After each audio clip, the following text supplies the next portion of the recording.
Today on Have You Played? Rain, snow, or shine, the boys reach their breaking point with Postal. And take me to your leader. It's not slavery, it's Pikmin. Ready or not, it's game time. And now, two boys with faces only your mom could love. Your hosts, Andrew Taylor and Matt Hall. Good evening, basement dwellers, and welcome to the latest episode of Have You Played? My name's Matt. And I'm Andrew. And today we're looking at two games, Pikmin and Postal. Let's jump right into a fresh, steamy pile of Pikmin. Chances are you're already pretty familiar with the lovable world of Pikmin, but if you're not, it's a game created by Nintendo's own Shigeru Miyamoto and released on the Nintendo GameCube in 2001. Incorporating elements of the Super Mario 128 tech demo shown at the Nintendo Space World in 2000, Pikmin sees you playing as Captain Olimar, controlling a small army of a diverse plant species he dubs Pikmin. After crash landing on this planet, Olimar finds the Pikmin strangely obedient to him.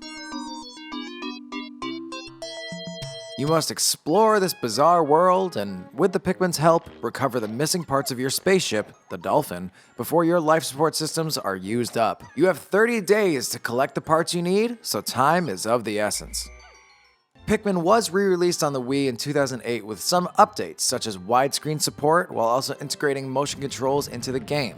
I've heard it works well and seems to fit the playstyle of the game, but I opted to play the original GameCube version, since I played it as a kid when it came out. The controls are pretty simple but extremely effective. You can move Olimar and aim your cursor with the left stick. The buttons call and dismiss Pikmin, bring up your map, change camera angles, and pressing A will throw a Pikmin. Throwing a Pikmin also commands it to attack or lift the object closest to where they land. The C stick gives you a subtle movement control over Pikmin, helping them to hug a wall in a tight corner or send them running forward towards an obstacle.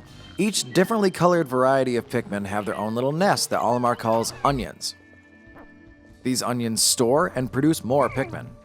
Many objects you find in the world, like these pellet posies and even enemies you defeat, can be lifted up by your Pikmin and led back to their onions at your base to be converted into Pikmin seeds. Every object requires a different amount of Pikmin to lift it up, so the more, the merrier. You can have up to 100 Pikmin on the field at once, but all surplus will be stored in their onions until you need them. You start off with just the red Pikmin, who do additional damage to enemies and are resistant to fire. But eventually, you'll discover the other varieties of Pikmin that have unique capabilities. This slow drip of new mechanics is perfectly executed. Just as you're getting the grip on one thing, something new is introduced and opens up a new dimension of possibilities for problem solving. The levels were designed with this in mind, allowing you to go back to old levels with new abilities and get more secrets. Each round of Pikmin takes place over one day. You choose which location you'd like to go to, and then a meter on the top of the screen shows how much time you have left. Nightfall is very dangerous on this planet, and that's when all the fiercest beasts come out. So every night, Olimar loads his Pikmin into their onions and flies into the planet's orbit to stay safe. And the onions can fly too, somehow. There is a heart-pounding timer at the end of each level while you're scrambling to get you and your Pikmin back to your base before the day is over. And as you take off in your ship, you are forced to watch any Pikmin that you left behind get ripped apart by these monsters. This is actually pretty brutal and makes you feel terrible. Like, you literally see their souls leaving their body. This really makes Pikmin much more about resource and time management, and it can really feel like an RTS game at times. Fortunately, you don't have to find all 30 parts of your ship to win, but it does get you the best ending. There's a few bosses and mini-bosses in the game, and learning how to take them out was pretty fun. Some of the tougher enemies can take out like 20 Pikmin in one attack, so you really gotta be careful. The Pikmin AI is usually pretty good, but there are a couple moments that you kinda just have to sit back and laugh as they struggle to follow your very simple orders. There was this one part that did make me rage quit. You lead a group of Pikmin along this ridge and they're supposed to grab onto this ship part here, but I just couldn't get them to do it.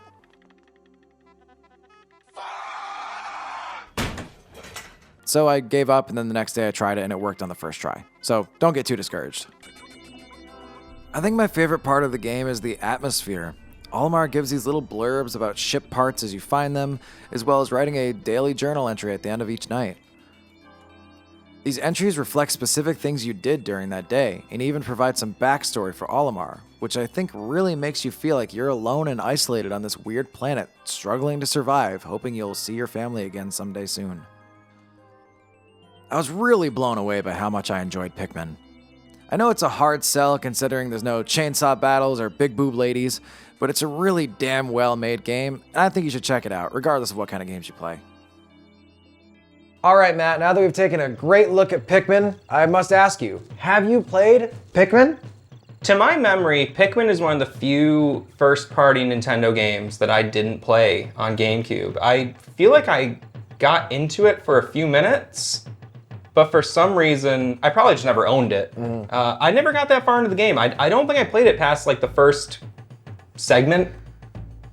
I can see how it starts a little slow, and if you don't know what's, like if you played it when it first came out, you didn't know what was coming, it could be like, what is this game?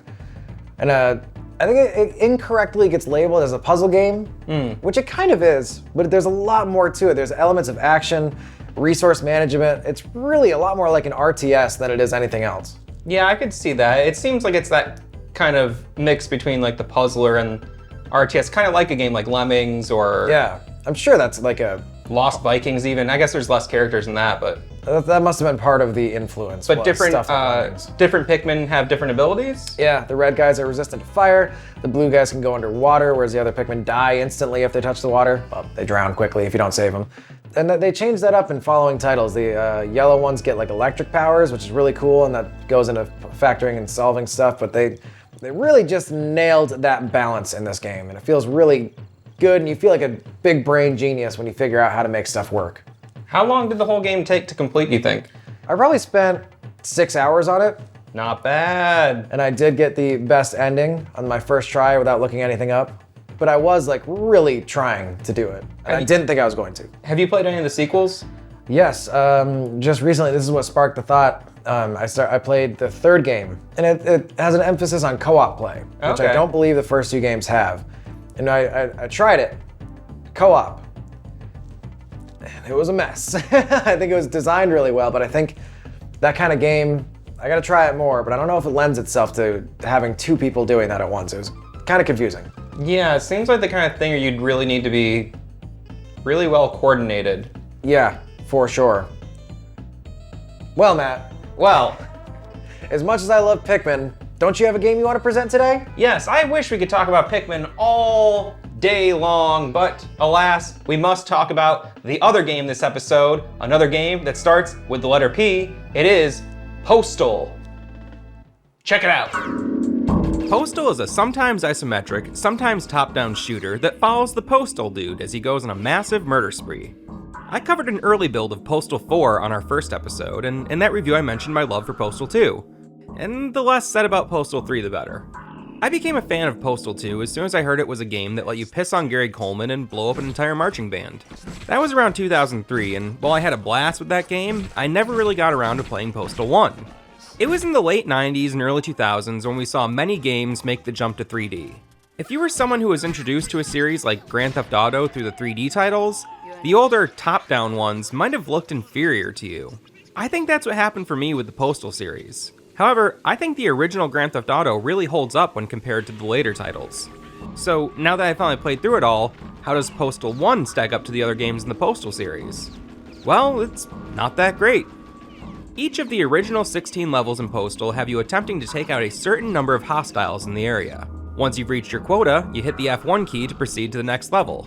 The game doesn't tell you this, I had to look it up in the manual after spending way too much time trying to find an exit in the first level.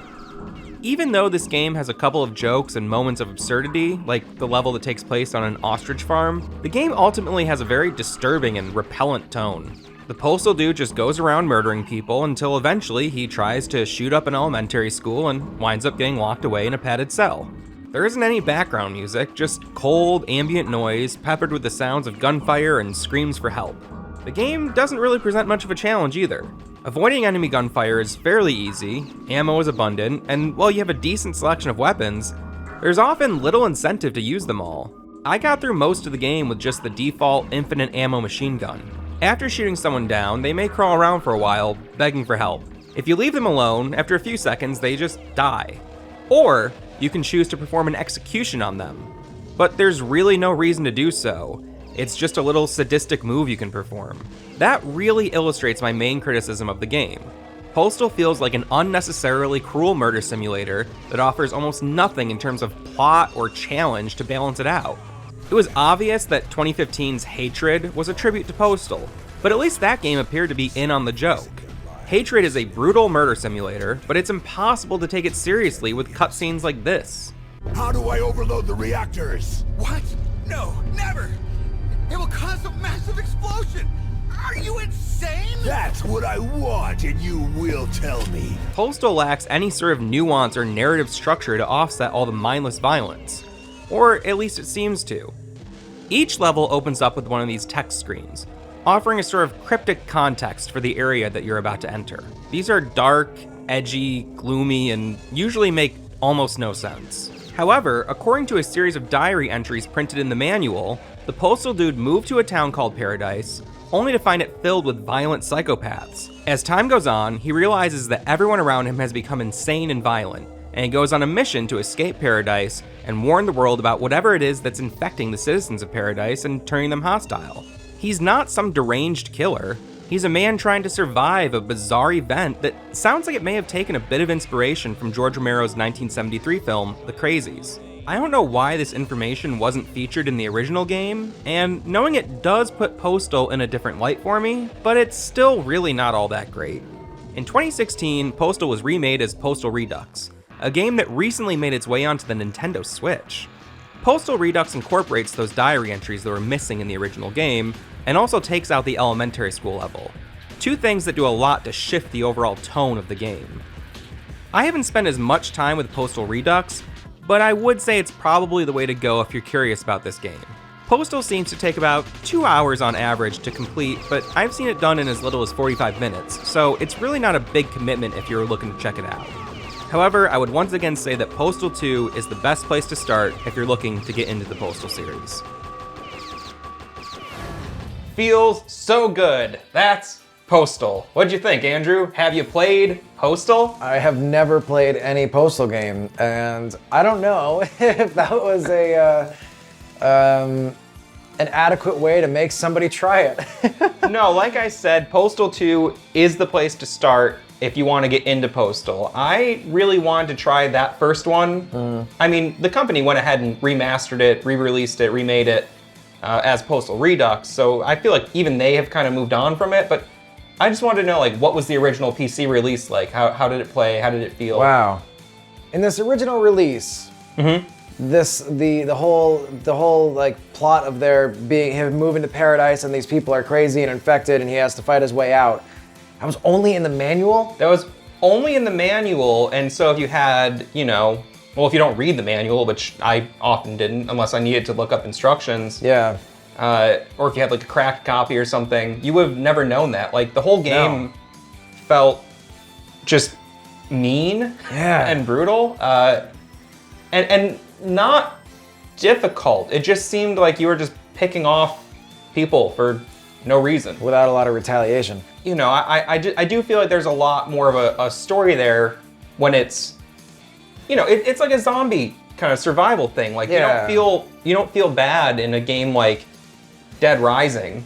No, where you're just mowing down armies of zombies. And in the narrative of the war journals, he was retaliating, like he was attacked first. I feel like that's a game that if these people that thought video games were violent and caused issues in kids, if they saw that, they'd be like, well, explain to me how it isn't, and I don't know how I could. No, I really don't know how I could explain that that's not just a brutal murder simulator. That's the best way to say it. And I'm some of it comes through on the review, but the fact that there's no soundtrack and it's just like and just people. I can keep going. That's really good.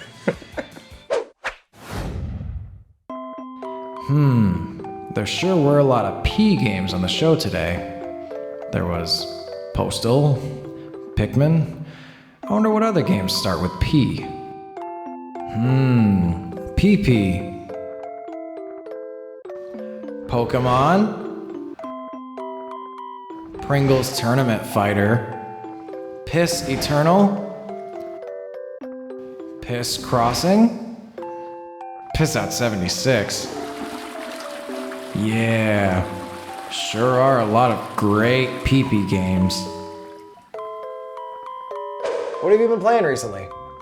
What have I been playing recently? Well, lately I have been playing Dead Space 2. Dead Space 2, another game where you're killing, destroying, maiming. That's a great way. For your own survival. For your own survival. See, that's how they could have justified it. It would have been a lot better. That's how they get away with it. What are you thinking about Dead Space 2? I have played Dead Space 2 back when it came out. I'm only about 3 or 4 hours in right now, but I really enjoy it. It just feels good. It controls really well. I really like the plasma cutter. I tend to not, like in the first Dead Space, I didn't get any other weapons. I tried them, but that weapon rules. One of the last upgrades you get for, I don't remember which game it is, maybe it's all of them, for the plasma cutter is it ignites your enemies on fire, and it just makes it such a, it's like a dominant strategy. It's kind of too powerful of a weapon, but I get it. I understand why it has to be. But yeah, it just feels good. You want to keep using it. Like, the other weapons are excellent, but it just feels good. It's a classic video game weapon. I'm really enjoying it, and I have to ask you, what have you been playing lately? I've been playing a lot of games recently. I'd say the one that I'm playing the most right now is Hyrule Warriors for the Wii U. I have no idea what that is. So Hyrule, as you know, Matt, is from Legend of Zelda. It's in Warriors. I have no idea what that is. I've never heard of Zelda. It's crazy. I know. Is it like Four Swords? No, it is nothing like Four Swords. So Hyrule Warriors is a Dynasty Warriors game. It was made by Tecmo. Oh wow. Okay, I know Dynasty Warriors. Yeah, Koei Tecmo. I think that's the name of the company that makes it. It's so huge. It's so fun. All the characters feel really cool, and they have a really unique spin to. It's like a universe jumping thing where they try to incorporate elements of every other Zelda game into this one kind of narrative, and obviously it's like you're jumping through space and time, but it kind of works, and it's really cool. I have only played maybe 2 Wii U games, as you know. Yeah. I completely missed out on that era. Doesn't seem like in the 90s Nintendo would have done that sort of crossover. They were so overprotective of their IPs, and even now seeing Sony and Sega characters in Smash, it's just crazy? Like a whole different era for Nintendo. I don't know if I've ever mentioned I was like an embarrassing Nintendo fanboy. Like it was probably you had your little unhealthy. Mario hat, your Mario shirt, you're eating the Super Mario Mega cereal. Yes, I also I would shave the hair off the top of my head and glue it with a glue stick on, make a little Mario mustache. Before you could grow it yourself. But I could go on and on about my weird habits. What I really want to know is, what are you playing recently, viewers? Yeah, viewers at home. Have you been playing the latest Fortnite expansion? Have you been playing the latest Minecraft thing? Have you been playing the most recent game that I don't know about that people are playing that's popular? Let us know in the comments. Let us know in the comments. Be sure to like, subscribe, ding the bell, do all the good things, and we'll be here next time with more Have You Played? That was almost in sync. That was good. Right. Have you played?